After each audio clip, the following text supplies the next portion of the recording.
자, 오늘 우리에게 주신 귀한 날 하루를 시작하면서 민수기 33장 1절에서 37절 말씀으로 교훈을 받고 기도 제목을 나눕니다. 한번 기도 제목 따라 하시겠습니다. 지금까지 나를 인도하신 하나님의 은혜를 잊지 않게 하시고 믿음으로 나아가게 하소서. 아멘. 할렐루야. 우리가 하나님을 믿고 이 자리까지 온 것은 하나님의 은혜입니다. 그리고 앞으로 살아가는 것도 하나님의 은혜가 없이는 살아갈 수가 없습니다. 이러한 믿음이 나에게 있다면 우리는 참으로 복된 삶을 살고 있는 것입니다. 왜냐하면 하나님께서 함께 하시는 삶을 살고 있기 때문에 그렇습니다. 오늘 본 말씀은 이제 하나님이 약속하신 땅 가나안 땅을 들어가기 전에 모압 평지에서 이스라엘 백성들이 여기까지 오기까지의 과거의 여정을 돌아보고 있어요.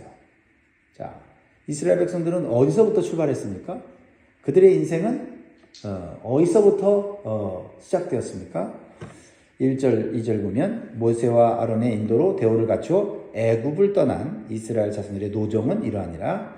모세가 여호와의 명령대로 그 노정을 따라 그들이 행진한 것을 기록하였으니 그들이 행진한 대로의 노정은 이러하니라. 왜 하나님께서는 모세에게 이러한 과거의 여정들을 기록하라고 하셨을까요? 그것은 우리가 지금까지 살아온 과거의 인생들을 돌아보면서 하나님이 베풀어 주신 은혜와 사랑이 얼마나 큰지를 묵상해 보라는 것입니다. 그리고 나는 지금 믿음과 말씀을 따라서 잘 살고 있는지 한번 살펴보라는 것이지요. 첫 번째로 살펴볼 것은 이스라엘 백성들이 어떻게 구원받았는가입니다. 3절을 읽어봅니다. 그들이 첫째 달 15째 날에 라암셋을 떠났으니 곧 6월절 다음 날이라.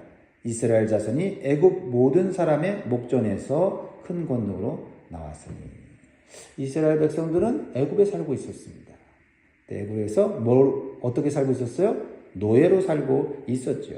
그러나 하나님께서 큰 권능으로 그들을 구원하셨다고 말씀하고 있습니다. 그들 스스로 구원한 것이 아니라 하나님께서 구원해 주셨다. 노예로서의 삶은 참으로 비참하고 고통스러운 삶입니다. 애굽 사람들의 학대와 무시와 과도한 노동으로 인해서 참된 안식과 쉼이 없는 삶을 살았습니다. 소망이 없는 삶이죠. 그렇죠?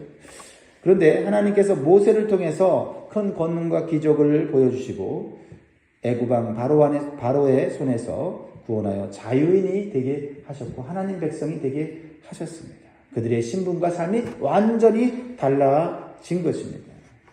이것이 하나님의 구원의 은혜입니다.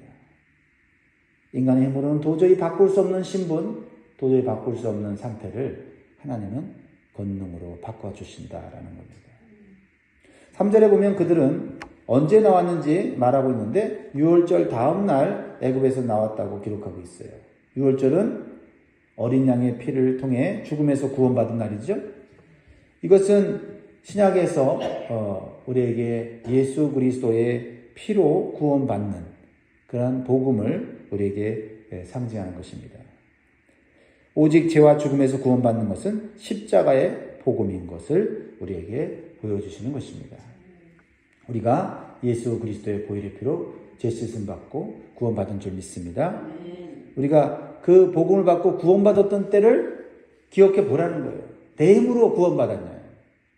내 힘으로 신앙생활을 하고 있느냐는 거예요. 아니죠. 하나님께서 예수 그리스도를 통하여 구원하셨기 때문에 우리가 구원받았고 영생을 얻고 신앙생활을 하게 되었다라는 것입니다. 그러므로 우리가 구원의 복음을 받고 예수님 믿고 신앙생활, 교회생활 하는 걸 보면 이건 기적이 아닐 수가 없다라는 것입니다. 나 같은 죄인이 어떻게 이 세상에서 구원받아 이렇게 소망 가운데 살 수 있게 되었는가. 그렇죠? 하나님의 권능과 섭리가 아니면 불가능하다는 생각을 할 수밖에 없어요. 우리는 내가 구원받기 전의 삶과 구원받은 후의 삶이 어떻게 달라졌는지를 한번 생각해 봐야 됩니다. 엄청난 변화가 있어요. 구원받지 못했다면 여전히 세상의 기준을 따라서 세상 문화와 지식과 사상이 전부인 것처럼 살았을 거예요. 조금 돈이 생기면 교만해지고 남들보다 좀 더 잘나면은 사람들 앞에서 나를 자랑하면서 사는 게 인생의 어떻게 보면은 행복이고 인생의 자랑거리고 인생의 소망 아닙니까? 이 세상이 그거 아니에요? 남들보다 조금 잘 사는 거. 아니 남들보다 좀 더 높은 곳에 올라가는 거. 그게 전부지 않습니까?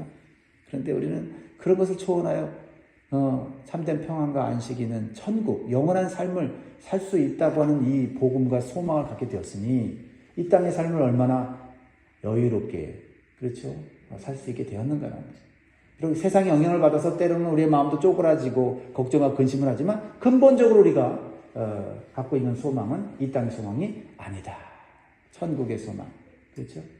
하나님 주시는 평강으로 살아가고 있다라는 것입니다. 그렇습니다. 예수 그리스도의 구원의 복음을 통해서 죄에서 해방되고 세상의 기준과는 다른 삶을 살게 되었다. 우리의 삶은 변화되었다라는 것을 다시 한번 묵상하면서 내가 구원받은 자로서 지금 변화된 삶을 계속 추구하고 있는가 묵상해 봐야 한다는 겁니다. 또한 모세와 아론과 같은 지도자를 만나서 내 신앙이 자라고 성숙해져 이 자리에 와 있는 것입니다. 하나님께서 붙여주신 만남의 축복을 통해서 이 자리까지 온 것을 감사하시기 바랍니다. 그리고 나도 모세와 같이 다른 사람들을 인도하여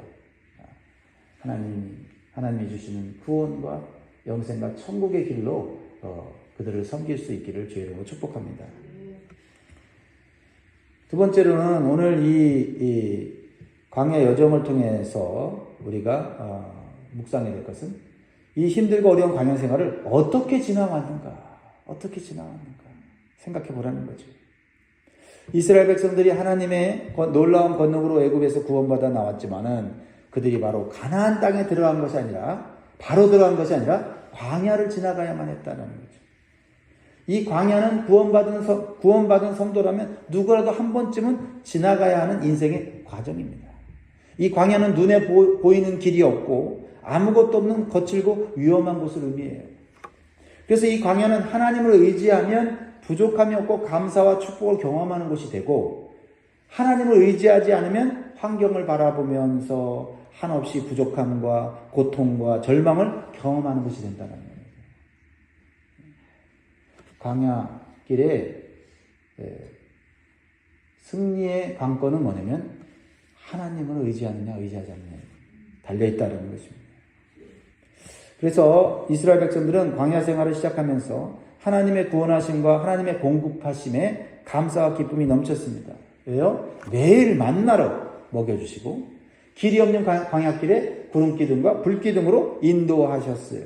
그러니까 얼마나 감격하고 감사합니까? 야, 광야길 문제없다. 광야길 가도 하나님이 이렇게 먹여주시고 입혀주시고 인도하시니 걱정할 것이 없다라고 광야길을 출발했다라는 것입니다. 우리에게도 이러한 감사가 있고 믿음이 있어야 됩니다. 지금까지 우리의 삶에 먹을 것과 입을 것으로 채워주신 은혜를 기억하면서 감사해야 합니다.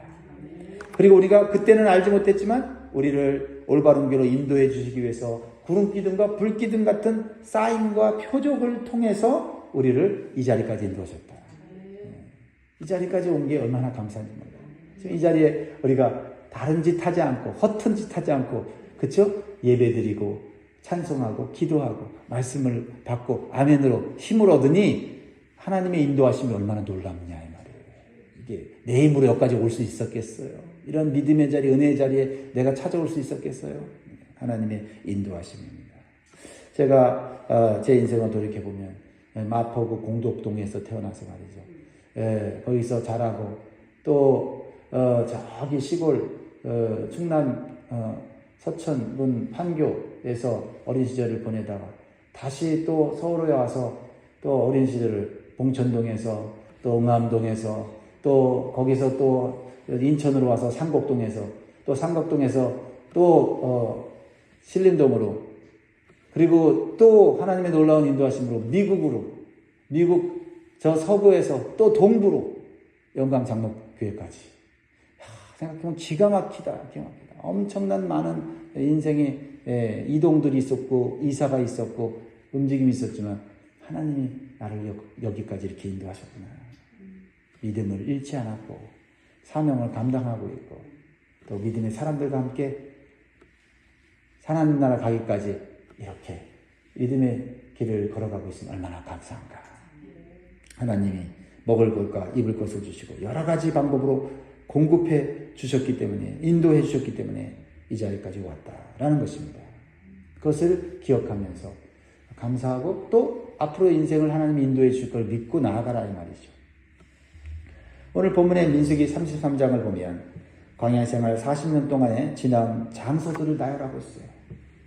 약 42장소가 되죠. 사실 더 많은 장소들이 있었겠지만 그래도 제한을 해서 필요한 장소들을 기록했어요. 오늘날로 말하면 42번을 이사를 한 겁니다. 근데 모든 장소 하나하나가 하나님의 뜻과 계획이 있어서 인도하신 길이었다라는 겁니다. 그 장소마다 내가 이주했던 곳, 살았던 곳마다 하나님이 주시는 특별한 계획과 뜻이 있었다는 거예요. 그것을 내가 알았든 몰랐든 하나님이 이렇게 인도하셨다는 겁니다. 알았더라면 더 우리의 믿음이 좋아졌겠죠. 몰랐으니까 믿음이 어쩌면 좀 늦게 성장했을 수도 있어요. 이스라엘 백성들은 하나님의 인도하심에 순종하며 간 때도 있지만 불순종하면서 간 때가 더 많았습니다. 하나님의 인도하시는 길에 불평과 원망을 했어요. 왜냐하면 아직 하나님에 대해서 잘 알지 못했기 때문이고요. 그들의 믿음과 마음이 미성숙하고 변화되지 못했기 때문이고 아직도 세속에 물들었고 육신에 속한 자였기 때문에 그랬다는 거죠. 영적으로 눈이 띄어지고 귀가 열리기까지 하나님은 그들을 계속해서 올바른 길로 인도하셨다는 겁니다. 특별히 그들은 홍해가 가로막혀 있는 길로 모세가 인도했을 때 그리고 애굽 군대가 뒤에서 쫓아올 때 두려워하면서 애굽에서 나온 것을 후회하고 모세와 하나님을 거역하는 말로 원망했습니다. 하지만 하나님은 오히려 홍해를 놀라운 능력으로 가르시고 쫓아오는 애굽 군대를 수장시켜서 더 이상 이스라엘을 괴롭히지 않도록 하는 계획을 갖고 있었던 거예요. 그 계획을 몰랐던 이스라엘 백성들은 막힌 길에서 우리를 잘못된 길로 인도했다고 하면서 지도자 모세를 원망하고 하나님은 과연 우리를 인도할 만한 자격이 있느냐라고 하나님을 의심했단 말이에요. 하나님의 계획과 섭리를 깨닫지 못하면 이렇게 불평과 원망하게 돼요. 근데 홍해를 건너고 난 후에 어떻게 됩니까? 그들은 갑자기 하나님을 찬송하고 기뻐하며 춤을 추면서 하나님 놀라운 능력이 있으시다라고 또 하나님께 감사하는 모습을 보여줍니다. 하지만 또 얼마 못 가서 광야길에 물이 없는 상황이 되자 능력의 하나님을 찾지 않고 모세를 원망하고 하나님을 원망하고 다시 애굽으로 돌아가는 것이 좋겠다고 불순종의 말을 하였습니다. 우리가 하나님의 이러한 놀라운 섭리와 계획을 알지 못하고 혹시 두려워하며 걱정하며 불만과 원망을 했던 때는 없는가 살펴보는 거죠. 그때 왜 그랬을까? 그때 나는 왜 이렇게 미성숙했을까? 그렇다면 오늘날은 나는 어떤가 살펴보는 거죠. 그렇죠? 14절 알로스를 떠나 르비딤의 진을 쳤는데 거기는 백성이 마실 물이 없었더라. 마실 물이 없었을 때 어떻게 반응했어야 하는가? 그죠? 네.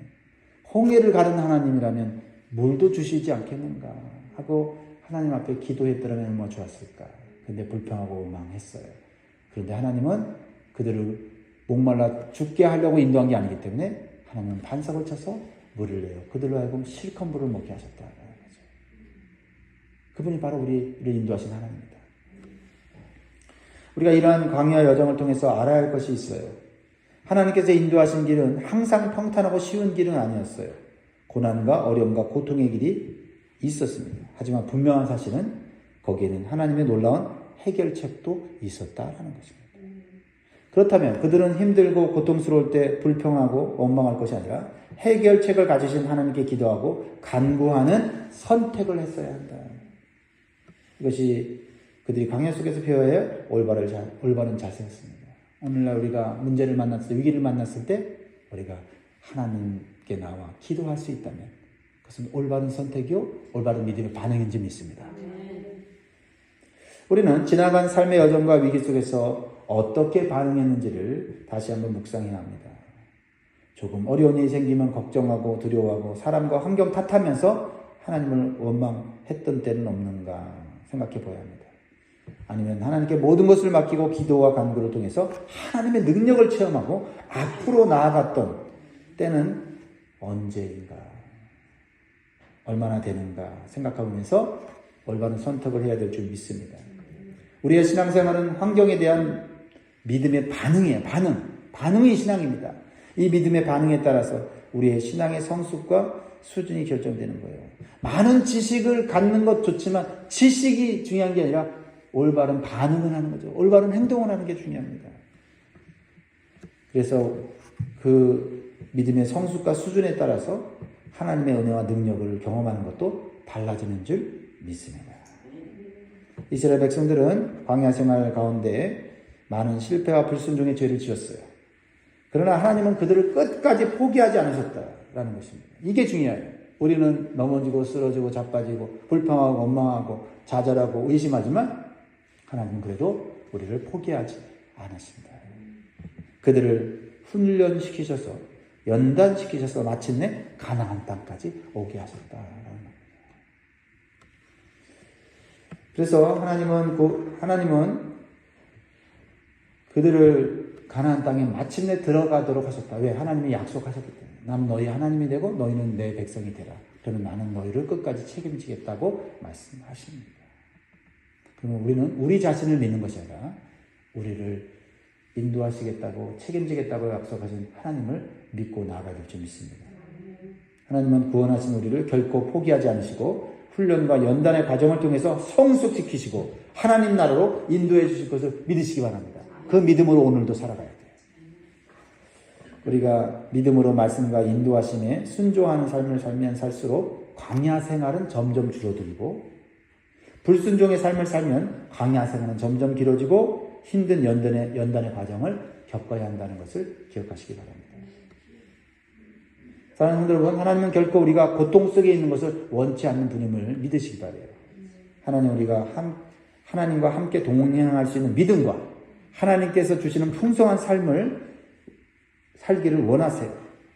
그러기 위해서는 하나님께 순종하며 사는 삶을 오늘도 훈련하시기를 원하십니다.